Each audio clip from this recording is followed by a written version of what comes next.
Така. Добро утро. Добро утро. Ако сега се включвате на нашите честоти, както се казва, добро утро и на слушателите на Дарик Радио. Огнян Минчев, събеседник. Здравей. Здравей. За какво сме го поканили? Обясни ти като политолог. Поканили сме го във връзка с доста събития от седмицата и надигащата се националистическа вълна, която ние анализираме в контекст на идващите избори, но те са доста събития. Делото срещу имамите в Пазарджик, това, което се случи с гласуването в Кърджали на общинските съветници за почетен гражданин на освободителя на Кърджали, прословутата снимка с ромите от Добрич, която ври и кипи всичко в интернет покрай нея. Има ли първо общ контекст на всичкото това, което изреди Симбина? Общия контекст е предизборния контекст. Предизборния контекст не виждам някакъв друг общ контекст и освен това, това, което ти формулира като засилване на националистическите настроения, също не мисля, че би трябвало по този начин да се обобщи. Засилване на повърхностни, хейтърски, тип анти прояви на тема национализъм. С каква цел? В смисъл, кой ги генерира и с каква цел? Част от тях се генерират от само себе си, част от тях се генерират като прояви, както вече казах, от предизборния контекст, в който вече навлязохме. За мен основният проблем в сферата национализъм, защото аз бих искал да разглеждам национализма като неутрално понятие. Нито добро, нито лошо. Национализмът е идеология на националната общност, обединена от национална държава. На книга. Да. Така. И това, което липсва в България, е политика на националната държава за съществуване и възпроизвеждане на тази национална общност. И как ще липсва? Отсъства политика. Как ще липсва? Всички партии до една се обявяват за национални, националистически, патриотични и така. Като почнеш от управляващите, минеш през БСП, нали, да не говорим за атаки, засади и там всякакви... Аз не коментирам техните пиар прояви.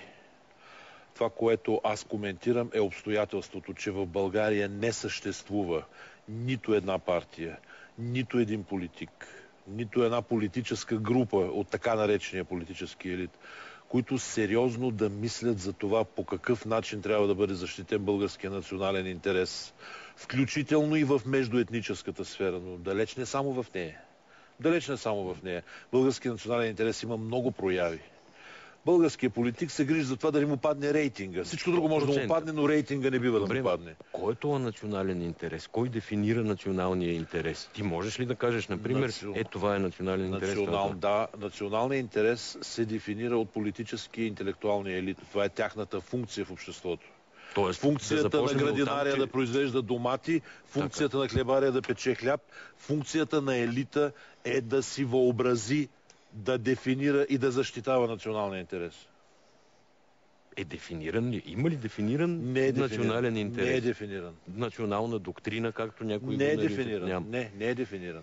Добре, получава се вакуум и от него се възползват ред партии. Тия партии, според мен, имат шанса да влязат в парламент. Не само партии се възползват. Партиите са в определен смисъл по-маловажен проблем. От този вакуум се възползват всички, които на практика водят един паралелен начин на живот.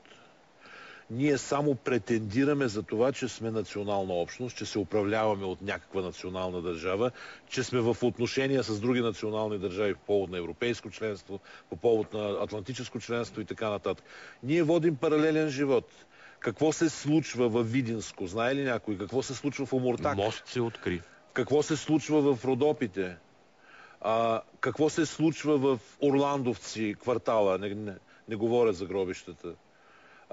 Това са потоци на паралелен живот, които не са обхванати от една единна стратегия, от една единна идея, от една единна концепция за това как тази общност трябва да съществува, така че всеки член на тази общност да има възможността за своята собствена жизнена стратегия.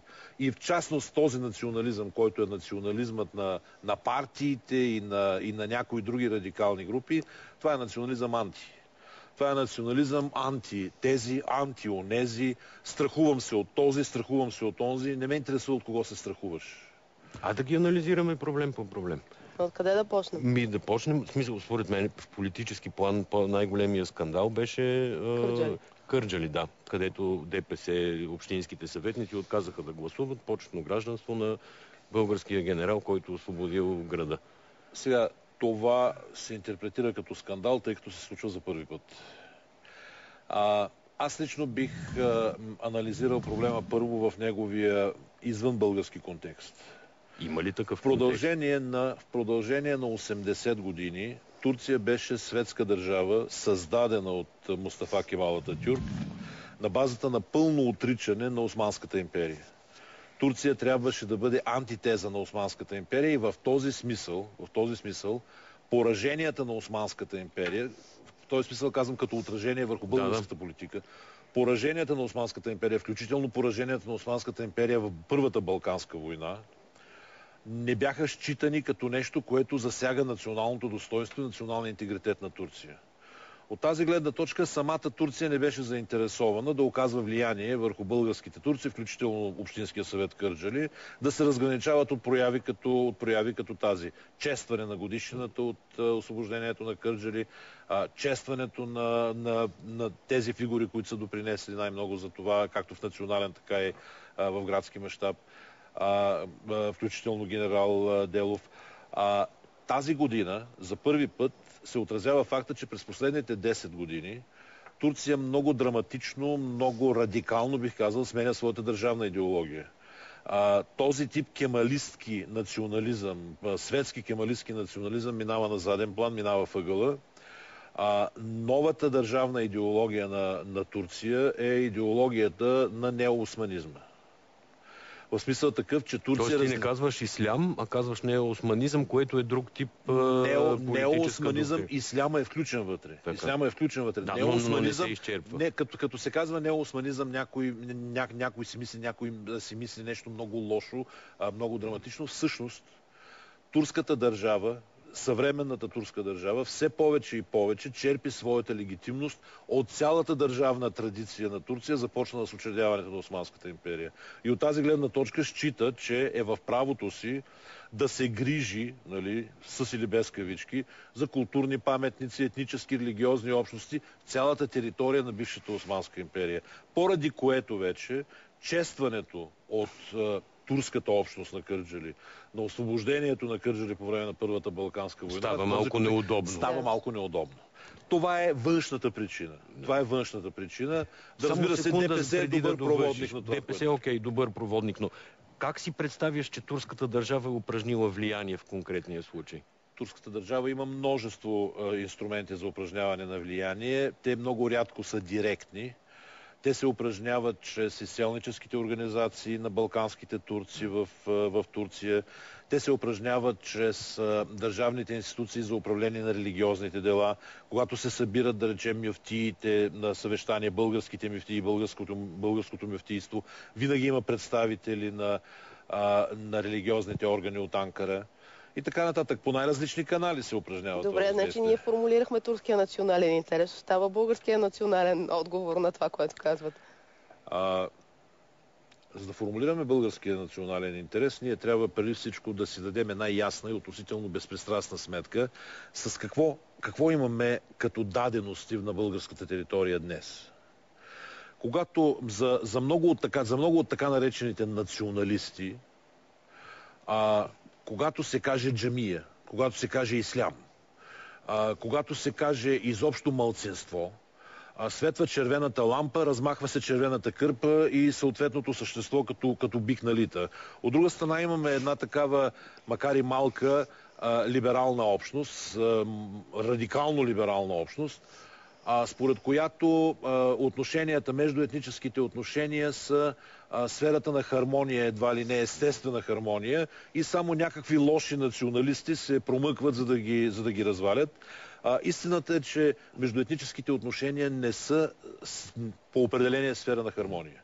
Това са различни култури, с различни ценности, които понякога живеят много добре заедно, понякога се появяват конфликти, търкания между тях и тези отношения трябва да бъдат управлявани. Добре, трябва ли сега държавата нещо да направи по отношение на това, което направиха общинските съветници на ДПС в Кърджали? Първо, какво си направиха сами ДПС и второ, какво да направи държавата? Държавата трябва в лицето на своите представители трябва да излезе и да каже на цялата българска национална общност: дайте да попитаме представителите на ДПС в Общинския съвет в Кърджали до каква степен те са лоялни на българската държава, до каква степен са лоялни български граждани, ако те се разграничават от това честване на освобождаването на Кърджали, и да ги попитаме от какво друго биха се разграничили, за да знаем все пак, когато имаме взаимоотношения с тях, с кого имаме взаимоотношения, с лоялни български граждани или с проводници на интереси, на ценности, на политика, които не са български. ДПС защо извършиха това нещо? Предполагам, че като стъпка за допълнителна етническа еманципация. После аз ви казах, ДПС като политическо влияние далеч не е независимо от процесите, които се осъществяват в съседна Турция. И нека, ако ми позволите само един кратък паралел, българската държава е много слаба, особено в защитата пък на българите извън територията на България. Но представете си, примерно, българската общност в Западните покрайнини да чества подписването на Ньойския мирен договор. Сигурно някой от кметовете с български происход във всички случаи ще го направят, но ще им стане неудобно. Този паралел нека да покаже малко и психологическата страна на този проблем. Аз се чуя да отидем в Пазарджик или в Македония, ти реши. Не, според мен е да отидем в Добрич, защото тук... Да, Добрич са снимките на учениците, които вместо да ги накарат още да учат, ги накараха да не учат. 4 ученика, които са се снимали по непристоен начин с портрети на български царе, на Васил Левски и така нататък. Стана страшна пошилка и в социалните, и в традиционните медии, между другото. Има ли защо? Кой какво прави там? Каква е играта? Има защо. Първо, сигурно съществува прикрит негативизъм сред много малцинствени общности към официалната българска национална доктрина, която всъщност въвежда тези хора в ранг на национални икони, каквито те представляват. Тук става въпрос за цигани мюсюлмани, доколкото си спомням. И това... Извинявай само, имаме ли снимката заредена някакси да я покажем? Що пък да показваме снимка? Защото искам да говорим и за самата снимка. Поне се твърди, че те са се снимали сами и са си я качили във Фейсбук. Снимката е първо с много добро качество техническо, снимана е с скъп апарат или с скъп телефон. Второ, композиционно кадъра е направен, тук операторите всичките, като я погледнат, че ми кажат, че това по-скоро не е правено от любител.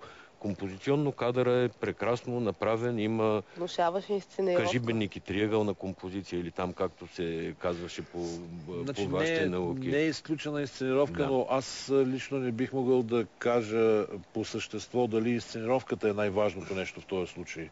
Най-важните неща в този случай според мен са две. Първо, че съществуват значителни общности, както цигански, така и турски етнически общности, помашки общности и така нататък. Ти не ги наричаш ромски? Защо да ги наричам ромски? Аз не обичам ефемизмите. Цигани не е обида. Стискаме си ръцете и ние така мислим. Ние също. Да, сериозно. Така или иначе в тези общности има натрупан и това ако някой не го знае, значи не живее в България, има натрупан съществен негативизъм към България, към българското, към българската държава в частност. Аз на семинари съм чувал такива изказвания от страна на цигани, роми и други представители на други малцинства, от които ми е ясно какви настроения има там. Сега тук реакцията е заради това, че стана публична проявата на едно подобно настроение. Това е едната страна на нещата и въпросът е защо ние не правим, като казвам ние, българската общественост, българските граждани, българската държава, защо не правим нищо, за да отслабваме тези негативни представи към самите себе си. Това е едната страна на нещата. Какво да правим обаче? Може би Втората страна на нещата е, че в каква степен през последните десетилетия ние имаме действително образование, в което националните ценности, като казвам национални ценности, част от тези национални ценности са глобални ценности, световни, хуманистични ценности, но те се преподават на младите хора през националната история, през идентичността, през общността, която те обитават.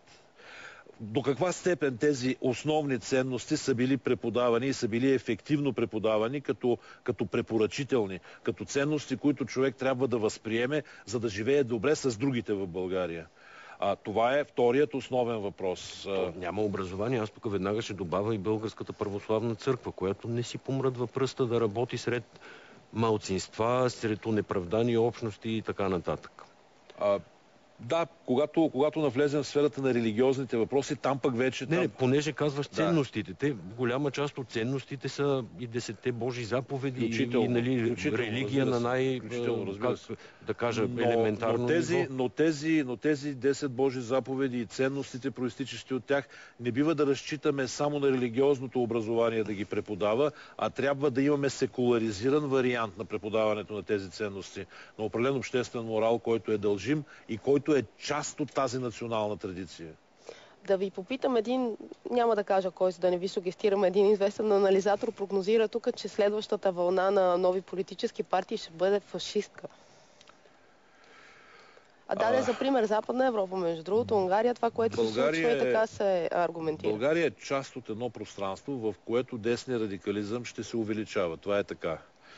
Причините за това са различни. Накратко бих искал само няколко най-важни от тях да скицирам.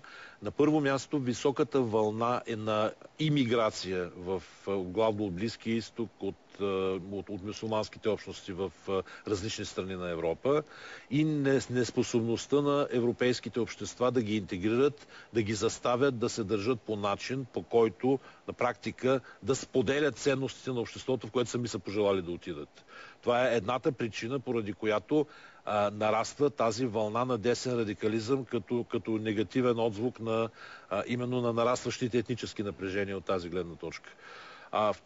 Втората причина за подобна вълна на радикализъм е обстоятелството, че самата доктрина, която управляваше междуетническите отношения в Европа в продължение на доста дълго време, именно мултикултурализма, на практика е една утопична доктрина от типа на повечето левичарски леви социалистически доктрини, която по никакъв начин не може да бъде основа на реална политика.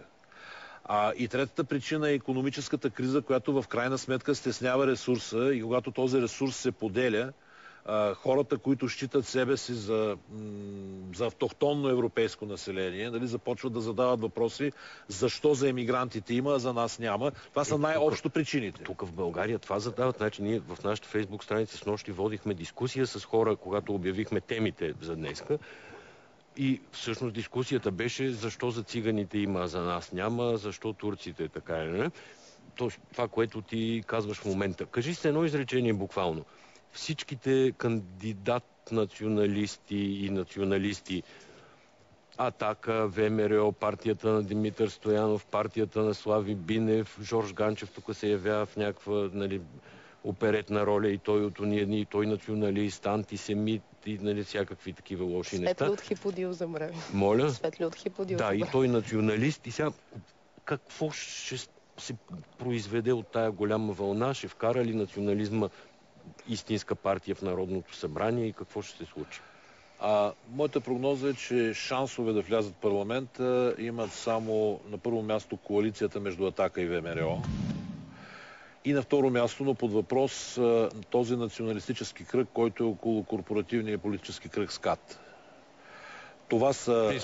Тоест една от бившите Атаки всъщност, която... Точно така, но за СКАТ мисля, че Национален фронт за нещо беше. Не съм сигурен, че ще могат да влязат, въпреки че техният кандидат за президент взе 2%. Кой ще гласува за тях и какво ще очаква? Сега, Защото който гласувал за Волен Сидеров на предишните избори, според мен много се измами. Да, електората на Атака се разпада, ГЕРБ ще приобщи част от него. Други части ще бъдат взети от други партии и партийки, но общо взето има разпад в този сектор. Изобщо, когато говорим за националистически партии, искам да ви припомня, че на 8 септември на язовир Копринка имаше национална среща на русофилите. Там беше Сергей Станишев, там бяха представители на Атака, на ВМРО, на тракийските дружества и така нататък, т.е. българските националисти. Така. Там представителя на Руската православна църква в България, отец Филип, мисля, че се казва, да. Ги поздрави и каза, ние сме една обща славяно-православна държава, България и Русия. Българските националисти му ръкопляскаха. Вижте кадъра, ще видите, че българските националисти му ръкопляскаха на това, че ние сме една държава с Русия. Това е една голяма и това са националисти. Тема, да. С такива националисти, национални нихилисти не ви трябват. Само да ви прекъсна, да се сбогуваме с слушателите на Дарик Радио, ние продължаваме тук. Да. Това е обаче една голяма тема с българските националисти, които всъщност за тях любовта към Русия някак си идва преди любовта към България, включително, ама да не отваряме темата референдума и защо БСП вместо да е лява партия и да защитава някакви леви позиции, политики и интереси, тръгва да защитава някакъв съветски проект. Сега за БСП не искам да говоря в подробности. БСП през цялата своя история е била инструмент на руски държавни интереси в различна форма в България и ще продължи да бъде такъв, доколкото виждам как стоят нещата. Ами добре. Ти благодарим. Беше страшно интересно да са те чули повече хора. Не казахме няколко думи за Пазарджик. Много е сложен проблема и е много опасен проблема. Процесът с 13-те има. Да. Това, което искам да кажа е, не се борете с вярата на хората. Борете се с тези организации, с тези институции, които се опитват да използват за цели, които са против българската държава. Но с вярата на хората не се борете. Значи, малоумен е този, който се бори срещу джамиите, срещу молитвените килимчета. Много добре. Много добре. Ние продължаваме напред с темата за оптимизма, но всъщност е популизма. Бесовете на популизма в отказ от интервюто с Пиер Розанвалон. Гледайте го, страхотно е просто.